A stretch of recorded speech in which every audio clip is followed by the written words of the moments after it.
মিথ্যে ও প্রতিহিংসার শিকার পদ্মা সেতু উত্তর থানার officer in charge OC Mohammad Zakir Hossain. আইন শৃঙ্খলা নিয়ন্ত্রণের জন্য সবসময় মানুষের জনসাধারণকে সহযোগিতা করতেছি, কিন্তু কিছু কতিপয় লোক স্বার্থন্বেষী মহল আমার বিরুদ্ধে মিথ্যা বানোয়াট নিউজ প্রচার করছে।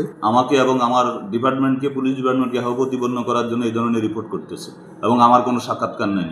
বিষয়টি আপনাদের দৃষ্টিগোচরে আনার জন্য আমি এই বক্তব্য প্রদান করলাম। ওসি জাকির হোসেন গোপন টাকার ভাগ পায় পদ্মার একাধিক হাউস বোট থেকে। এই শিরোনামে একটি দৈনিক পত্রিকায় খবর ছাপা হয়, যা সম্পূর্ণ ভিত্তিহীন ও উদ্দেশ্য প্রণোদিত। মুন্সিগঞ্জের পদ্মা নদীর তীরবর্তী এলাকায় ইঞ্জিন চালিত নৌকা হাউস বোটগুলোর নামে বেনামে রয়েছে একাধিক বোট। স্কুল কলেজগামী শিক্ষার্থীদের অসামাজিক কার্যকলাপের টাকার ভাগ পাওয়ার অভিযোগ পদ্মা সেতু উত্তর থানার ওসি মোহাম্মদ জাকির হোসেনের নামে। যে নিউজটি ছাপা হয়েছে তা সম্পূর্ণ ভুল, কারণ গত 2 মাস আগেই ইঞ্জিন চালিত বোট এখান থেকে সরিয়ে নেওয়া হয়। সরেজমিনে দেখা যায় ছাত্রছাত্রীরা যেন অসামাজিক কার্যকলাপে জড়িয়ে না পড়ে, সেজন্য উত্তর থানার ওসি বিশেষ পুলিশের টিম পাহারায় জোরদার করেছেন। ওসি জাকির হোসেন বলেন,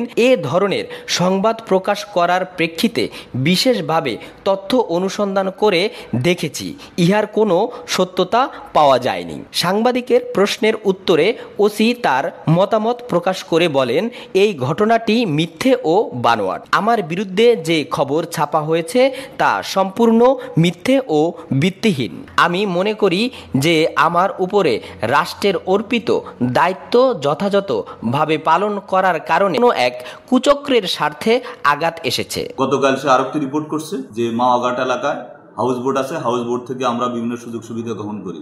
ওনার জ্ঞাতার্থে বলতে চাই, গত 8/3/2024 খ্রিস্টাব্দ তারিখ এই হাউস বোট অত্র এলাকা থেকে চলে যায় এবং এই নিয়ে আমরা আমাদের ইউনো মহোদয় এবং কোস্টগার্ড, নৌ পুলিশ এবং আমাদের থানা পুলিশ নিয়ে আমরা অভিযান করে তারা চলে যায় এখান থেকে।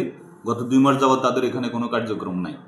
উনি মিথ্যা বানোয়াট অন্যের দ্বারা পরিচিত হয়ে আমাকে এবং আমার ডিপার্টমেন্টকে, পুলিশ ডিপার্টমেন্টকে হাও প্রতিপন্ন করার জন্য এই ধরনের রিপোর্ট করতেছে। আমার উপর অর্পিত দায়িত্ব যথাযথ ন্যায় ও নিষ্ঠার সাথে পালন করার কারণে আমাকে হয়রানি করতে মিথ্যে খবর ছাপা হয়েছে, যাতে আমি ওই কুচক্র মহলের অন্যায়মূলক স্বার্থ হাসিল করতে সহযোগিতা করি। এখানে কিছু রাজনৈতিক লোকের অন্তঃকন্দলের কারণে এই রিপোর্টগুলো হইতেছে এবং এই রিপোর্টগুলো অন্যের দ্বারা পরিচিত হইতে গেছে। আমার বিরুদ্ধে যা হচ্ছে এগুলো মিথ্যা বানোয়াট এবং ভিত্তি। সাগর চৌধুরী ভোলা, মাতৃভাষা টেলিভিশন, ডেস্ক রিপোর্ট।